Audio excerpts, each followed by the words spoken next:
Kita hanya mengupas ya pemikirannya, fatwa-fatwa beliaunya, Habib Utsman bin Yahya. Rad ala fatwa ini kan jelas ada jejaknya. Ini disalin, ditulis kembali oleh beliaunya pada tahun 1891 Masehi, 1309 Hijriyah. Fatwa yang memperbolehkan orang selain golongan Habib Syarif Sayyid menikahi Habibah Syarifah Sayyidah itu ditolak oleh beliaunya. Dan itu dijalankan oleh klannya sampai sekarang. Padahal di Tarim, di Hadramaut sana itu tidak berlaku. Keputusan ini tidak baku, tidak mutlak. Habib Abdurrahman bin Ubaidillah As-Segaf sendiri yang pernah ke Nusantara, ya ke Indonesia kita saat ini, ya itu pernah melerai, mendamaikan. Gara-gara ada kejadian di Solo itu, ada seorang Habibah yang dinikahi oleh orang India dan orang China itu. Itu kalau di Singapura orang India, orang China itu yang Muslim, tapi Syekh yang dari Sudan ya, itu melarang menjalankan fatwa dari apa yang dituliskan oleh Mufti Batavia. Ya, ini boleh-boleh saja. Boleh-boleh saja. Syekh Ahmad Surkati gara-gara pecah kongsi ya di Solo ini. Karena memang dasarnya benar bahwa annal mar'ata idza asqatat kafa'atuha ma'awaliyiha al-aqrab jaza nikahuha mimman la yukafiuha walau biduni ridho baqiyati isobatiha. Ini boleh-boleh saja asalkan ada ridho, ya, saling mencinta. Itu nggak mengapa. Jadi tidak harus mutlak haram. Itu enggak. Ini namanya kasta-kasta seperti di India. Kasta Dalit itu nggak boleh menikahi kasta Brahmana, nggak bisa, ya, melompat ke atasnya itu nggak bisa karena terhina. Kasta hina tidak boleh menikahi kasta mulia. Kalau Islam menerapkan sistem seperti ini, ya, itu hanya masuk dalam ranah sosial saja atau norma masyarakat setempat saja. Misalkan seorang laki-laki Jawa, Sunda, Madura, Dayak tidak boleh menikahi perempuan Papua misalkan. Itu hanya sekedar norma sosial masyarakat saja. Tidak perlu dihukumkan, apalagi hukum agama dan negara. Kalau klan Ba'alawi ini benar-benar selektif mengaturnya, sehingga ini diprotes sendiri oleh wanita-wanita di antara mereka. Di antaranya adalah Mbak Yu Rahmasarita Al-Jufri, kelahiran Surabaya, tahun 1975. Rahmasarita Al-Jufri itu marganya. Tapi Rahmasarita sendiri nggak tahu Al-Jufri itu bukan dzurriyyah Nabi. Tapi ngakunya ya tetap kekeh Rahmasarita Al-Jufri itu dzurriyyah Nabi. Oleh sebab itu mohon didengarkan nggih, Dik Rahmasarita, kelahiran Surabaya, lulusan S1-nya, Fakultas Hukumnya itu Universitas Airlangga. Rahmasarita itu nggak setuju aturan seperti yang di buku dan bakukan ya oleh Habib Utsman bin Yahya seperti ini, didukung oleh Umar Ratos. Ini sangat mencederai ya, privasi wanita di antara mereka sendiri. Lah kalau wanitanya itu cantik, laris, manis, nggak mengapa. Kalau wanitanya kurang cantik, ya, nggak laku-laku sampai tua. Beliau sendiri, Rahmasarita, menjelaskan di videonya yang kami sertakan di link di bawah video ini, dengan simak lagi lengkap ya. Itu banyak yang sampai tua tidak menikah, ya gak laku. Kalau laki-laki kan wenang milih, kalau laris ya perempuan wenang nolak. Tetapi ya nggak milih, nggak nolak, nggak ada ya. Nggak ada yang memilih ya. Ini kan akhirnya tradisi seperti ini tidak cocok lagi di abad ini gitu loh. Abad 20 yang lalu ya nggak cocok, abad 21 ini ya nggak cocok juga ya, sejak dulu ya nggak cocok. Tapi oleh Ba'alawi ini dengan niat mau melindungi privasi duriyahnya sendiri, kesucian Ahlul Bait Nabi katanya. Ya, akhirnya ya itu, yang menikahi harus Habib atau Syarif atau Sayyid. Padahal di Hadramaut sana tidak seperti ini. Di Tarim sana itu sendiri pernah ada kejadian. Kalangan Habibah itu dinikahi oleh marga Bahaswan, Bahanan. Bahanan itu bukan Ba'alawi, ya Arab Hadrami. Kalau di Indonesia ini, ya Kiai Ali Badri Masyhuri, ya, bukan Kiai Ali Badri Zaini, beda. Kalau Kiai Ali Badri Zaini itu Auma, Ikamra, yang memusuhi kita, ya, Sakera Belanda, bukan Sakera pelawan Belanda. Rod ala fatwa bijawazi nikahil ajami li syarifatil afifati. Berarti kalau ada kiai menikahi syarifah Ba'alawi berarti zina. Bismillahirrahmanirrahim. Alhamdulillahilladzi nasara syari'ata nabihi biqawati'il hujaji wal barohini. Ini gampang, karena ini yang nulis Habib Utsman bin Yahya sendiri. Bahasanya nggak terlalu banyak tercampur dengan bahasa pasaran terkini. Nanti panjenengan baca sendiri. Intinya,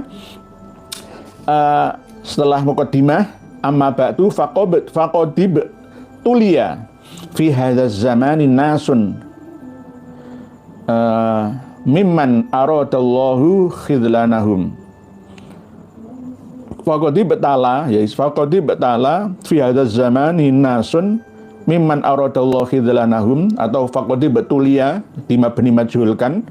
Faqadib tulia mongko teman-teman den coba fi hadzal zamani ing dalem iki zaman sapa nasun menungso mimman gambare sangga wong arada kang ngersakake sapa Allah Gusti Allah khidlanahum ing ngasorake nas ibu gede ahli baiti Rasulullah kelawan benci sengit keluarga daleme Kanjeng Nabi Rasulullah sallallahu alaihi wasallam wal istighfafi lan ngremehno bihim kelawan ahlul bait. Nah, ini gampang artinya. Terus berikutnya, bahwa secara umum menurut hukum fikih kita ada keterangan tentang dibolehkannya annal mar'ata idza asqatat kafa'atuha ma'a waliha al-aqrab jaza, boleh menikahinya mimman la yukafiha walau bidun ridho bagiyati sobati. Tajja aidon bi zawaji Sayyidina Umar radhiyallahu anhu ala Ummi Kulsum binti Sayyidina Ali radhiyallahu anhu. Sayyidina Umar bin Khattab itu juga menikahi putrinya Sayyidina Ali yang bernama Ummi Kulsum. Ummi Kulsum yang syarifah. Wong anaknya Sayyidina Ali dengan Sayyidah Fatimah itu ada 5. Hasan, Husain, Zainab, Ummi Kulsum, dan Muhsin. Kalau Muhsin ini keguguran. Ummi Kulsum, Zainab, Husain, Hasan. 5 sebenarnya. Anaknya Sayyidina Ali dengan Sayyidah Fatimah binti Rasuli.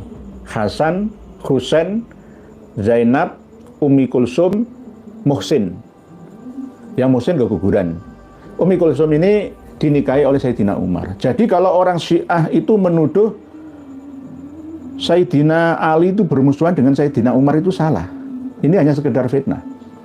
Karena dendamnya orang-orang Majusi, ya, Persia yang dikalahkan, ditundukkan oleh Sayyidina Umar bin Khattab.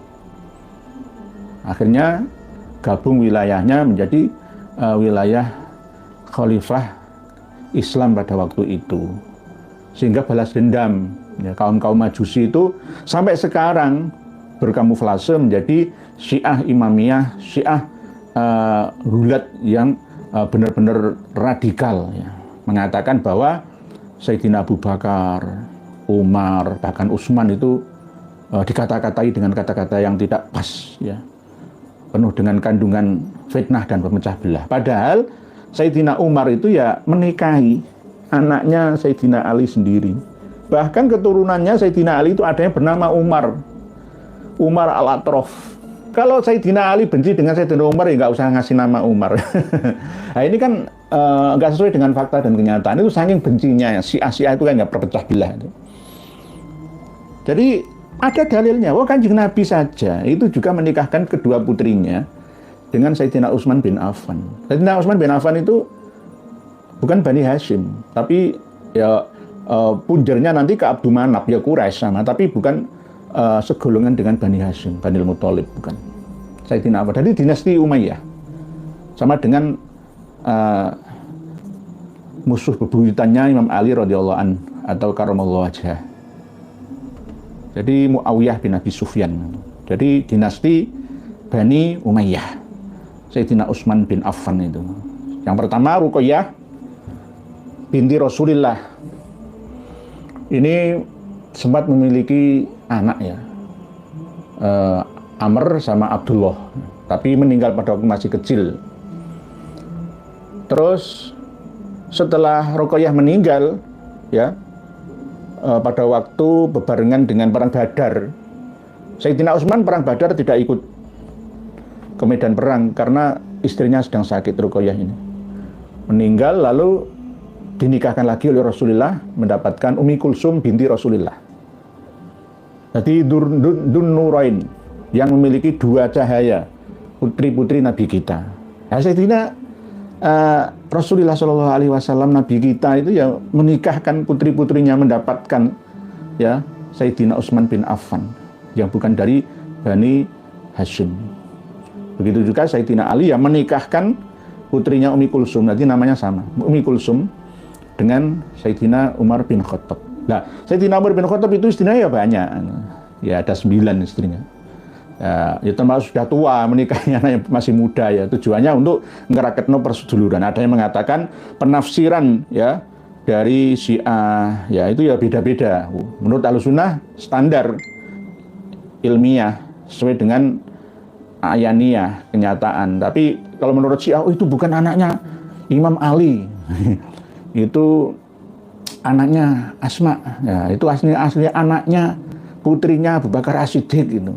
Setelah Abu Bakar As-Siddiq meninggal kan mantan istrinya dinikahi oleh Sayyidina Ali dengan membawa anak gawan ini, Ummi Kulsum ini, macam-macam, macam-macam orang Syiah itu begitu. Jadi intinya dalil ya, hujjahnya itu ada pada Sayyidina Umar bin Khattab yang menikahi Ummi Kulsum binti Sayyidina Ali radhiyallahu anhu. Nah ini disalahkan ya oleh Habib Utsman bin Yahya, halaman 2 ya. Pertama ini covernya halaman 2, jangan baca annal mar'ata idza asqatat kafa'atuha ma'awaliha al-aqrab jaza nikahuha mimman la yukafiha walau biduni ridho baqiyati sobatiha. Ini dalilnya adalah Sayyidina Umar bin Khattab yang menikahi putrinya Sayyidina Ali. Ketika ada keterangan seperti ini, maka ada permohonan halaman 3, Shaqifah 3, lembar ketiga, dengan simak summa talaba minni an atakallama ala ma fi hadal ifta min sihhatin wa ghairiha. Lalu ini diterangkan, lalu karena kasus-kasus seperti ini ada orang yang meminta kepada kami, yakni Habib Utsman bin Yahya Ba'alawi ya, untuk mengeluarkan fatwa ya ala sabilil mudzakarah la li talabil fatwa. Artinya untuk membahasnya, tidak untuk mencari fatwa tapi untuk membahasnya, tetapi intinya ya sama dengan fatwa. Fa'aqulu musta'inan billahi wa mustamidan minhu at-taufiq lis-shawab. Yattadihu al-kalam ala ifsadi hadal ifta bi thalathati wujuh. Menjawab fatwa seperti yang keterangan di atas tadi, Habib Utsman bin Yahya akhirnya membahas ini dengan 3 jalur. An-nastidlala sahibil ifta bi dhahiri nususil fuqaha al-madhkurah bi jawazi nikahis syarifah bi rajulin ajami. Ajam itu ya pokoknya non Arab ya, termasuk ya kiai atau ulama atau pengusaha. Suaminya Rahma Sarita itu ya bukan Sayyid Syarif Habib, bukan, pengusaha. Yang pertama cerai, tapi yang kedua ini bertahan sampai punya anak 2. Yang pertama punya anak 1, Rahma Sarita itu, tapi dipisahkan oleh mantan suaminya, dibawa ke Pekalongan anaknya, semata wayangnya itu. Jadi Rahma Sarita itu sebenarnya menderita, oleh sebab itu daerah Rahma Sarita bergabung dengan kita untuk membela hak asasi wanita dari kalangan panjenengan di Ba'alawi, supaya mereka Habib-habib itu mendengarnya. Kalau yang menyampaikan itu dari kalangan kalian kan ya enak, ada jeritan dari wanita-wanita ala Ba'alawi di mana-mana. Ini kalau nggak ada yang menyuarakannya, ya nanti terus-terusan akan begini saja, nggak ada perkembangan kemajuannya itu.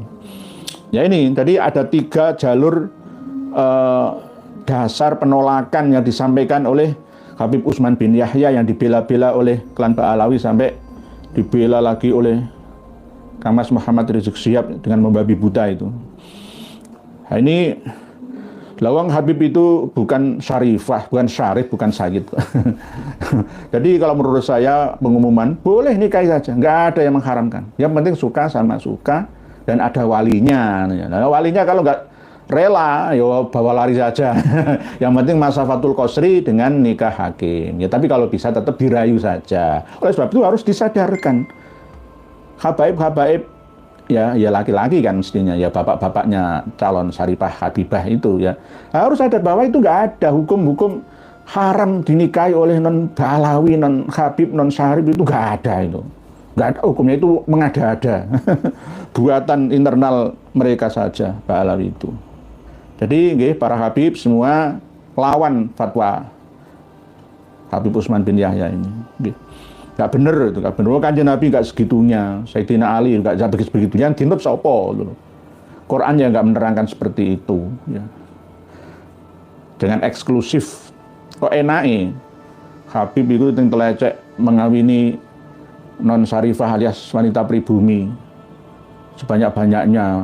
Terus akhirnya kalau kiai ngawini Habibah itu nggak boleh, dikumi haram. Kok enake, wong urip dipek enake dhewe itu.